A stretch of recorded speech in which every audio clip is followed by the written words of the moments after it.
Hello, adventurers. My name's Sabina, and I want to talk about Homosassa Springs Wildlife Park today. Florida is not really the place to go outside in the summertime, you might think, but I recommend this trip even in the summertime. It was a lot of fun. I'll talk more about it here. Homosassa Springs is about 20 miles north of Weeki Wachee Springs, if people have been there before, and about 23 miles north of Brooksville, Florida.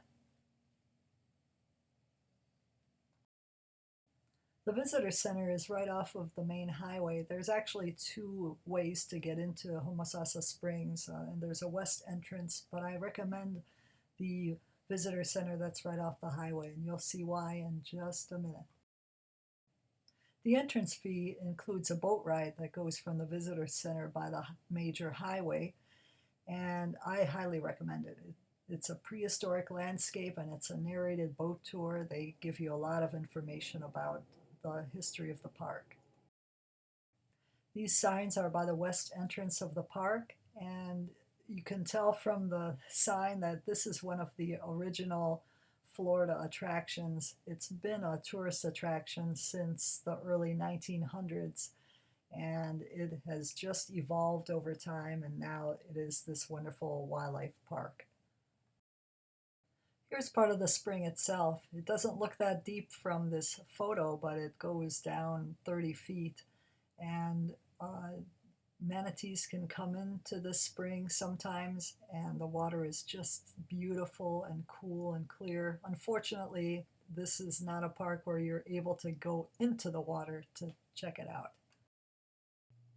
One of the appeals of this wildlife park is that there is an underground observatory. Here's a picture of it from above. You can see the manatees and other fish very clearly through this water that's so clear.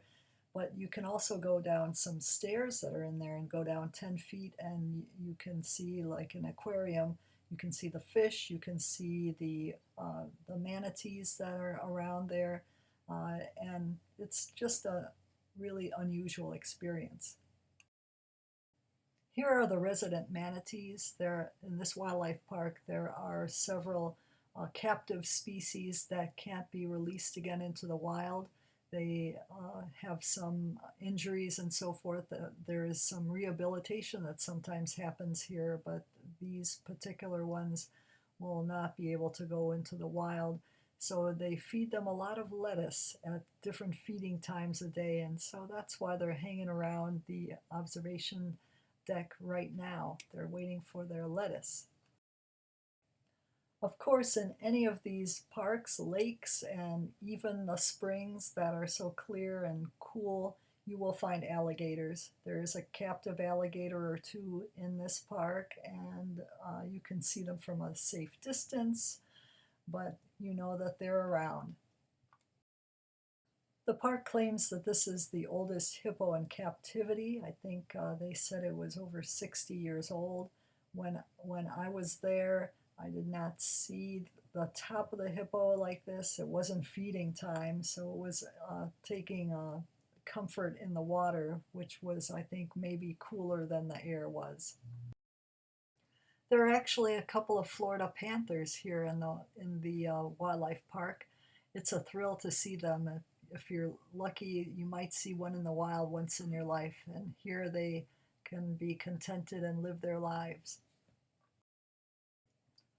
What you will see in the park is a lot of birds. Some of the birds are captive, but many of these birds just come in to visit. I don't think these birds are captive. They're out in the open, the flamingo and the white pelicans. They just come in and enjoy the spring. Here's a white heron enjoying the beautiful surroundings of the park. You will see a crested caracara in the park. This one is captive. It has been injured, so it will not be able to be released in the wild. If you're lucky, you might see some in the wild. They are native to Florida, but it's really great to just see them really close up. Here's a whooping crane, and this is in the park and probably doesn't go outside of the park, and it's a thrill to see this one too. This is a nighthawk. It's just visiting. The alligator is really right next door. Here's another visiting bird. There's some wonderful water areas in the middle. The park is really a loop that goes around some of the captive areas, with a middle part where the flamingos and the pelicans and other birds that are visiting congregate and enjoy the water. Here's a better view of the waterways in the park, with the pelicans exploring and enjoying the cool water. Before we left, we saw some vultures hanging around in a tree. I don't know what they see, but that is a whole lot of them. This is a bald eagle that has a broken wing, so it cannot be released into the wild. And I think this is his favorite perch. There's a lot of pictures of him hanging around up there.